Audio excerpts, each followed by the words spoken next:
एक धनवान व्यक्ति और उसका बेटा। एक राज्य में एक बहुत ही धनी व्यक्ति रहता था और साथ में उसका बेटा भी रहता था। इसी साल उस धनी व्यक्ति का बेटा ग्रेजुएशन की पढ़ाई पूरी करने जा रहा था। उस धनी व्यक्ति का बेटा महीनों से अपने पिताजी से एक नई कार की मांग कर रहा था, क्योंकि उसको पता था कि उसके पिताजी के पास बहुत सारा धन है।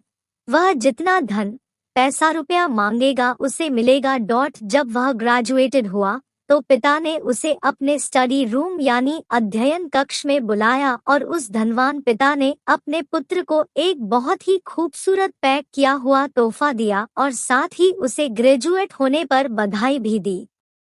बेटे ने बड़े ही बुझे मन से उस गिफ्ट पैक को खोला तो पाया कि उसमें बहुत ही सुंदर लेदर से कवर की हुई एक प्यारी सी डायरी थी, जिस पर उसका नाम भी खुदाया हुआ था। अपने लिए ऐसा गिफ्ट देखकर उसका मुंह उतर गया और उसे बहुत गुस्सा आया।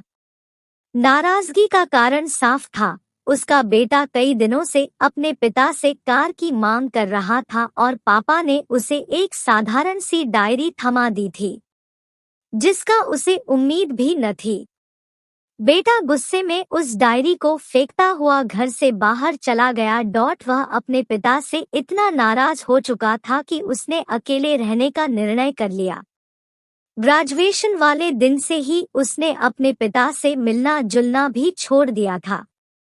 अब नौबत यह आ चुकी थी कि वह अपने पिता का चेहरा भी नहीं देखना चाहता था।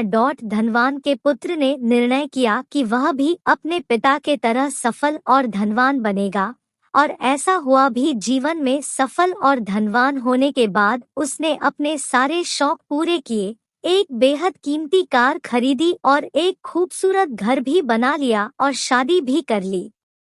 काफी समय बीत जाने के बाद उसे लगा कि पुरानी बातों को भूल जाना चाहिए और पिता से मिलने चलना चाहिए, क्योंकि अब पिता की उम्र भी हो गई थी।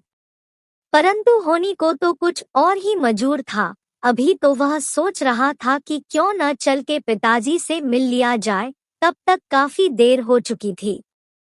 तभी उसे एक संदेश मिला कि उसके पिता अब इस दुनिया में नहीं रहे और उनका स्वर्गवास हो चुका था। यह जानकर वह काफी दुखी हुआ, परंतु अब क्या फायदा था।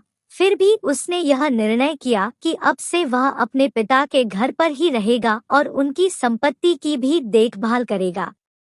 जब एक दिन वह अपने पिता के जरूरी कागजात ढूंढ रहा था तो वह डायरी उसे मिला जो पिता ने उसे गिफ्ट के रूप में दिया था, और तभी अचानक उस डायरी से एक चाबी का गुच्छा गिर पड़ा, साथ ही एक टैग भी लगा हुआ था।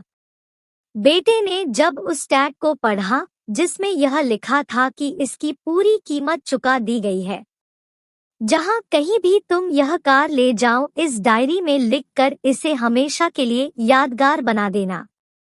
ढेर सारा प्यार के साथ, तुम्हारा पिता। अब पश्चाताप करने के अलावा उसके पास कुछ भी नहीं बचा था, क्योंकि अपने पिता को तो वह पहले ही खो चुका था। एक बात और दोस्तों, हमारे माता पिता ईश्वर द्वारा दिया हुआ वह अनमोल वरदान है जो हमें सिर्फ एक बार ही मिलता है। बिना सोचे समझे कभी भी कोई निर्णय ना ले, क्योंकि बाद में पछताने के अलावा आपके हाथ में कुछ नहीं बचता है। आशा करता हूँ कि यह हिंदी कहानी एक धनवान व्यक्ति और उसका बेटा आपको पसंद आया होगा। कृपया कमेंट्स के माध्यम से सूचित करें।